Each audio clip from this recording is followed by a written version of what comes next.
Kali ini, kita akan membahas struktur dan ciri kebahasaan dari teks cerpen. Untuk itu, mari kita simak.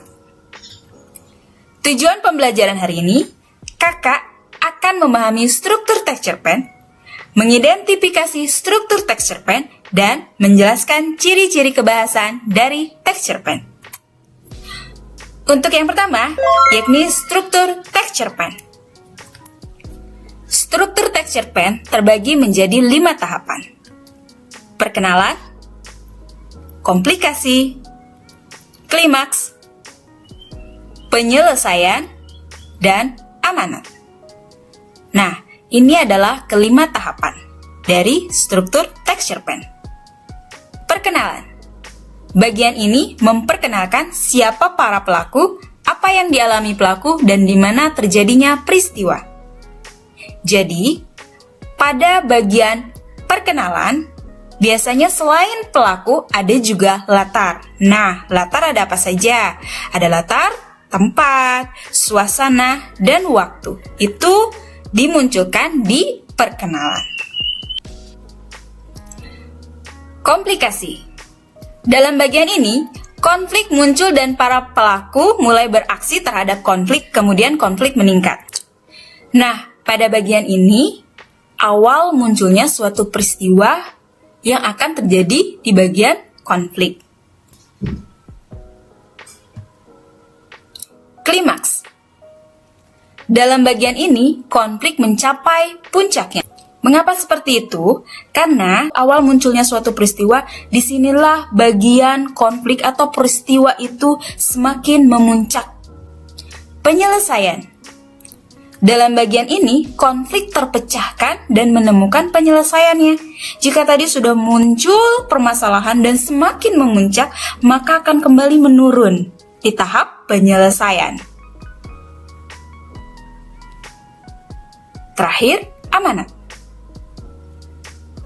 Suatu pesan moral pada suatu cerita yang ingin disampaikan oleh seorang pengarang bagi si pembacanya. Biasanya, semua pesan, amanat, pesan moral akan tersampaikan pada akhir cerita dalam amanat ini.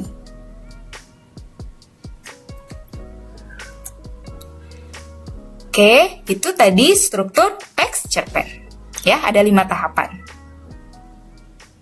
Sekarang kita masuk ke kebahasaan teks cerpen. Nah, apa saja yang ada dalam kebahasaan teks cerpen? Yang pertama, kata sifat.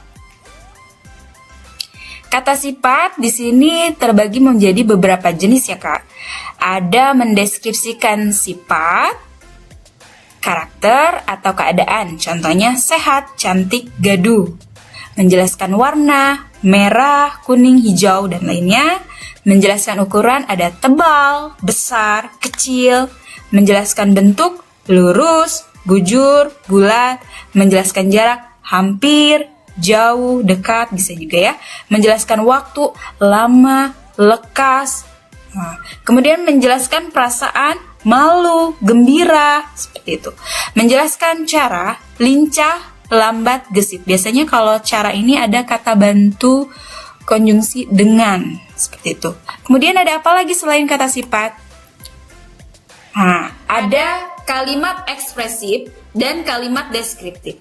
Kalimat ekspresif yaitu kalimat yang mengekspresikan si tokoh dalam cerita. Wah, betapa terharunya aku saat menghafal Al-Quran dengan cepat. Berarti ini mengekspresikan apa? Bangga, senang. Kemudian, menyebalkan sekali. Seharusnya aku tidak mendapatkan nilai 0 jika semalam aku belajar. Berarti ini ekspresi apa? Marah, kesal ya, Kak. Karena dapat nilai 0. Kalimat deskriptif. Deskriptif yaitu kalimat yang menggambarkan sesuatu seolah-olah si pembaca berada dalam cerita tersebut.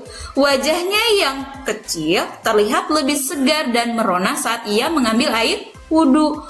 Oh, ketika mengambil air wudhu, wajahnya lebih terlihat merona. Seperti itu. Kemudian, Halia menunjukkan pemandangan sekitar desanya yang indah. Desa yang indah bisa jadi ada bunga-bunga, pohon, seperti itu, Kak.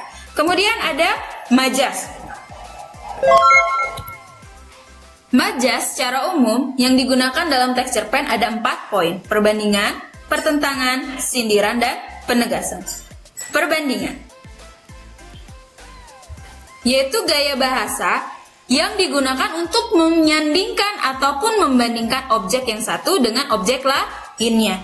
Biasanya dalam soal bahasa Indonesia yang sering digunakan dalam majas perbandingan ada 3. Metafora, ungkapan langsung berupa perbandingan. Contoh, raja siang keluar dari ufuk timur. Raja siang itu maksudnya matahari. Hiperbola, gaya bahasa yang melebih-lebihkan, berlebihan. Contoh, kecepatan larinya melebihi corona yang melumpuhkan banyak manusia. Atau bolanya ditendang sampai ke angkasa. Itu kan berlebihan. Personifikasi, benda mati seolah hidup. Contohnya, badai mengamuk dan merobohkan rumah penduduk.